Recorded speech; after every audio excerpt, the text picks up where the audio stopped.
was a birthday party, and like we were allowed to eat as much cake and ice cream as we possibly wanted until our bellies were full.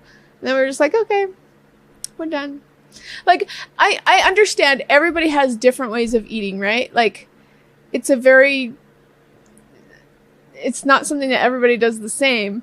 And so in some ways that I'm talking right now, it might be like, oh, I do that, or that's not that big of a deal. But now let's hear what Michael would do in his family. And it changed in his family. I have to say this because it was one way, and then his mom actually broke her back. So are you going to tell it, or am I going to tell it? And then everything changed. But I just wanted to say that one little thing. I was already going to say that.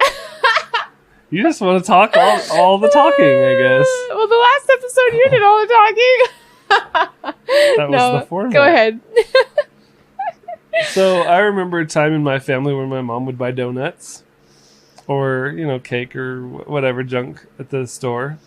And we'd always try to eat veggies or something with dinner. But it was usually just like, open a can of green beans, pour it out on the plates so everybody could have some fresh out the can. Not very appetizing. We didn't put any seasoning on it. We didn't warm it up. We didn't do anything to it. It was just straight out the can.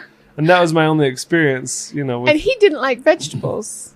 And I wonder why. Because in my family, I loved vegetables.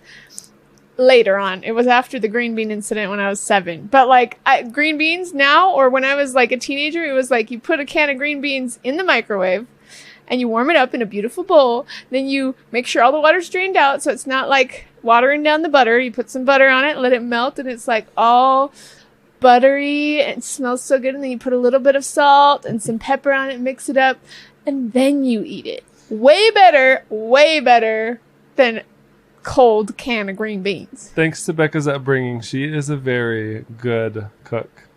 She's always making you can thank my mom. Really good food.